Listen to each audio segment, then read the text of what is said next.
पूर्व रंग समाप्त हो गया है। चलो, अब जो कुछ सीखा है उसका अभ्यास करो। यह नवीन प्रयोग है, इसमें तनिक भी चूक नहीं होनी चाहिए। प्रणाम स्वीकार करें मुनिवर। सदा स्नेही बने रहे।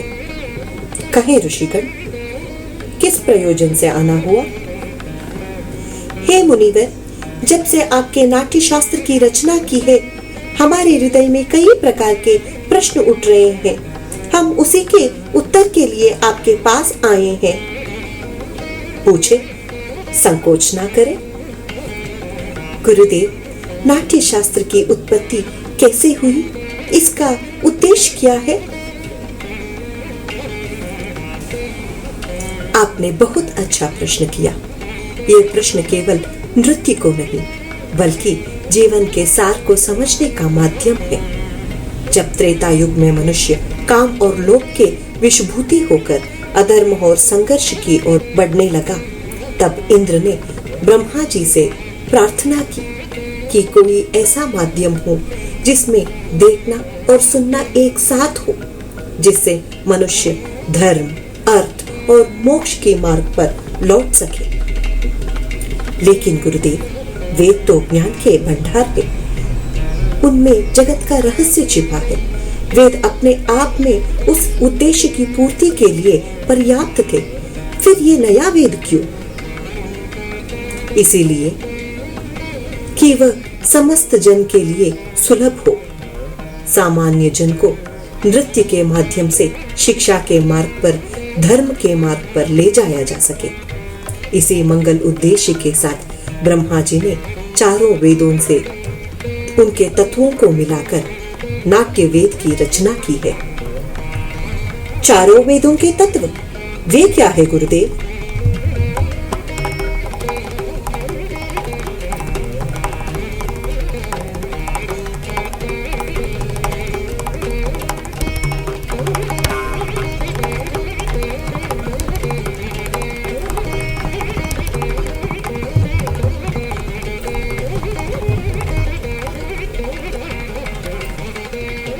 नृत्य में ये जो पाठ सुन रहे हैं आप, ब्रह्मा जी ने इसे ऋग्वेद से लिया है। इन सुंदर गान का आधार सामवेद है। यजुर्वेद से अभिनय और अथर्ववेद से रस लिया है। चारों वेदों के अंगों को लेकर नाट्य शास्त्र की उत्पत्ति की है। गुरुदेव, तो क्या नाटक केवल देवताओं के लिए बनाया गया है? नहीं, यही प्रश्न दानवों ने ब्रह्मा के सामने रखा था। तब ब्रह्मा जी ने उत्तर दिया था कि नाट्य शास्त्र तो सबके लिए है। यह देवताओं, दानवों और मनुष्यों के समस्त शुभ अशुभ कर्मों को दिखलाने वाला है। नृत्य तो दुख से, थकावट से तथा शोक से पीड़ित लोगों को आराम देने वाला होता है। इसमें तो सारे रस, भावों, शास्त्रों, शिल्पों और कार्यों का समावेश है। ऐसा कोई ज्ञान नहीं, ऐसा कोई कार्य नहीं जो नाटक में ना दिखे। अद्भुत! समस्त सृष्टि का समावेश, लौकिक और अलौकिक भी, बहुधर्मी सारे प्राणियों के भावों की प्रतिनिधि कला। हाँ ऋषिगण, नाट्य को सभी कलाओं का उद्गम कह सकते हैं हम, या फिर कह सकते हैं सभी कलाओं का संगम। मुनिवर, नाटक कला तो अद्भुत कला है। यह उतनी ही जरूरी है जितना जीवित रहने के लिए सांस लेना। फिर हमारा समाज इसे गंभीरता से क्यों नहीं लेता? कला कर्म को अनावश्यक क्यों समझा जाता है? हम तो कलाकार हैं, नीति के नियंता नहीं। कला करना हमारा धर्म है।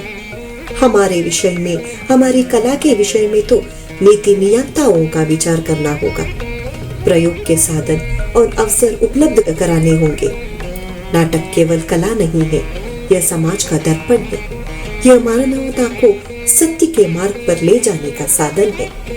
रंगमंच जाति, धर्म, भौगोलिक सीमाओं से परे जाकर समग्रता में मानवीयता की बात करता है। आज भी रंगमंच समाज में विषम परिस्थितियों को दूर कर समाज में समता का भाव लेकर आता है। यह भाव निस्संदेह धरती को स्वर्ग बना सकता है। निस्संदेह मुनिवर, कला विहीन समाज तो पशुओं का समाज होता है।